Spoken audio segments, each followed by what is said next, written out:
안녕하세요. 암호화폐 전문 방송 오늘의 코인 시간입니다. 벌써부터 봄철 나들이 코스를 알아보는 사람들이 주변에 하나둘씩 생기고 있어요. 이렇게 좋은 날씨에 미리 나들이 계획 세워보시는 것도 좋을 것 같네요. 우선 이 시각 국내 주요 암호화폐 가격 시황 먼저 살펴보겠습니다. 3월 16일 오전 9시 기준입니다. 어제 하락의 여파를 아직 벗어나지 못하고 있는 모습인데요. 전반적으로 조금씩 내려가는 가운데 비트코인이 0.48% 떨어지면서 900만 원대를 유지하고 있습니다. 다만 이더리움 클래식이 7.35% 오르면서 가장 큰 상승세 나타내고 있네요. 이번에는 글로벌 거래량 순위 보시죠. 거래량은 소폭 증가했습니다. 리플의 거래량이 약 2배 정도 증가하면서 라이트코인을 제치고 거래량 순위 4위로 올라섰습니다. 다음은 글로벌 암호화폐 시황을 분석해줄 송범선 애널리스트 나와주셨습니다. 안녕하세요. 안녕하세요. 반갑습니다. 송범선입니다. 전문가님이 하락장이 며칠째 이어지고 있는데 이 시세 변동 폭이 너무 큰 거 아닌가요?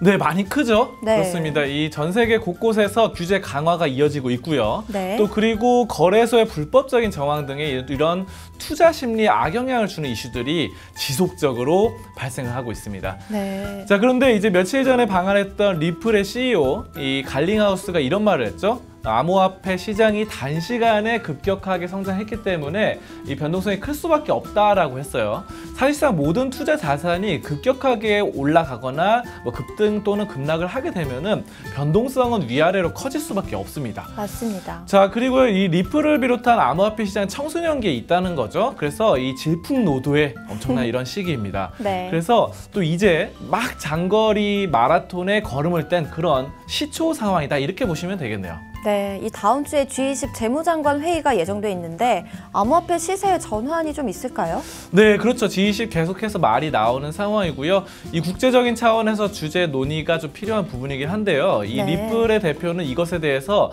구체적인 성과가 나올 것으로는 기대하지 않는다라고 했어요. 그래서 뭐 G20에서 그치만 또 G20에서 이 가시적인 성과, 좋은 결과, 좋은 말들이 나오게 되면은 사실상 분위기가 반전될 수도 있거든요. 맞아요. 그래서 우리가 좀 다가오는 G20 한번 지켜볼 필요는 있는 것 같습니다. 네. 자, 그럼 이제 가격적인 부분 차트 보면서 얘기 나눠보도록 하겠습니다. 네, 상황이 좀 어때요? 네, 보시면은 대부분의 암호화폐 역시 약세를 면치 못하고 있습니다. 그래서 어쨌든 여기 이 부분에서 어제 오후에서 반등을 했어요. 네. 어제 오후까지 뭐 3시, 4시까지 보니까 대부분의 암호화폐들이 뭐 10%에서 20% 사이대의 엄청난 하락세를 맞아요. 보였습니다. 네, 근데 어느 정도 이제 오후 들어서 어제 저녁쯤 되면서 반등세가 나와줬고요. 다행히도 지금 현재 시점은 어느 정도 좀 올라섰지만 어쨌든 장기적인 이동평균선, 여기 보시면 50시간 이동평균선 보다는 하회하고 있는 것으로 나타나고 있습니다. 자, 이것에 대한 것은 이제 계속해서 말씀드렸던 페이스북에 이어서 구글이 암호화폐 광고를 중단했다, 금지한다는 이런 것들 제기되고 있고요. 네. 또 아까 말씀드렸던 바와 같이 G20에 대한 긴장감이 고조되고 있습니다. 자, 그리고 필리핀에서도 말이 나오고 있는데 필리핀의 암호화폐 범죄에 대한 처벌도 강화하겠다라고 했어요. 그래서 이런 규제가 강화된다는 점 계속해서 좀 지켜볼 필요가 있는 것 같습니다. 네. 자, 이더리움 클래식 보겠습니다. 이더리움 클래식 같은 경우는 아까 비트코인보다 더 상승 폭이 높아요. 맞아요. 기울기가 더 가파르죠. 그래서 이것은 이제 어제 사실상 비트코인은 그렇게까지 10% 넘게까지 빠지지는 않았거든요. 근데 바로 이 이더리움 클래식 같은 경우는 어제 18% 넘게 빠졌습니다. 그러면서 가장 많이 빠진 암호화폐, 주요 암호화폐 중에 하나인데 그것에 대한 반작용으로 크게 또 올라간 것으로 나타나고요.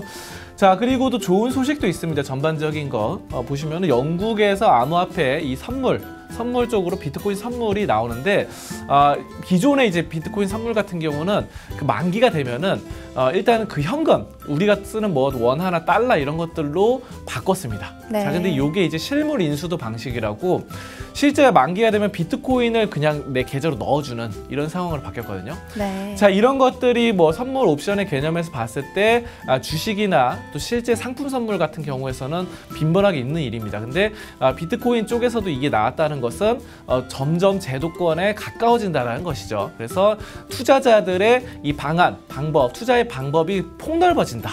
자신의 입맛대로 고를 수 있다는 것, 이거 상당히 좀 긍정적으로 해석할 수 있습니다. 그래서 향후 이 폭이 시장 전체 판이 넓어진다는 것에서 긍정적으로 좀 보시면서 접근할 수 있겠다, 이렇게 말씀드리겠습니다. 네. 여기까지 암호화폐 종합 분석 시간이었습니다. 말씀 감사합니다.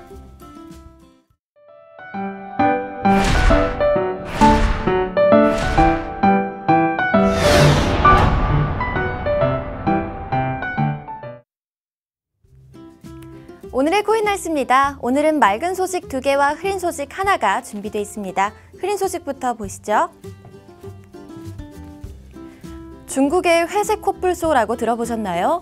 중국이 대형 금융감독기구를 만들어서 회색 코뿔소 죽이기에 나섰습니다. 회색 코뿔소는 예상할 수는 있지만 대처하지 못할 가능성이 큰 위기를 표현하는 말인데요. 대표적인 예로는 금융위기가 있습니다. 지난 13일 중국 전인대는 중국인민은행과 보험감독관리위원회, 또 증권감독관리위원회를 통합해서 이 기관들의 규제와 감독 권한을 인민은행으로 주는 정부구조 개편안을 발표했습니다. 인민은행의 권한이 더 커진 것이죠. 중국의 이 같은 조치는 해외 투자를 확대한 기업들의 부채가 중국 경제를 위협하는 회색 코뿔소로 판단됐기 때문입니다. 현재 회색 코뿔소로 지목된 기업은 안방보험그룹, 하이난항공그룹, 그리고 다롄 완다그룹, 또 푸싱그룹입니다. 이번에는 맑은 소식 보겠습니다. 지난달 미국의 와이오밍주 상원에 제출된 유틸리티 토큰법이 통과됐습니다. 이 유틸리티 토큰은 앱 토큰 또는 유저 토큰이죠. 따라서 와이오밍주에서는 특정 자격을 얻은 토큰이 증권규제 및 송금 관련법의 적용 대상에서 제외되게 됐습니다. 이 자격을 갖춘 토큰은 투자 목적이 아니라 다양한 서비스에 대한 지불 목적으로 사용되는 토큰입니다. 현재 와이오밍주는 암호화폐 산업의 실리콘밸리가 되기 위해 박차를 가하고 있죠. 법안부터 한 단계 차근차근 준비해가고 있는 것 같습니다. 다음 소식 보시죠. 미국의 결제 어플 스퀘어를 사용하는 소매상 중의 60%가 비트코인의 결제를 지원하는 것으로 확인됐습니다. 노무라 연구소가 연매출 10만 달러 이상 업체 약 100곳을 대상으로 조사를 했더니 60%가 달러 대신 비트코인을 받을 수 있다고 답했습니다. 스퀘어의 대표 잭 도시는 작년 11월 캐시앱에서 비트코인 거래를 시범적으로 운영했고 지난 1월 거의 모든 이용자에게 비트코인 거래를 허용했죠. 스퀘어의 적극적인 역할이 비트코인 결제 활성화에 도움이 되길 기대해봅니다.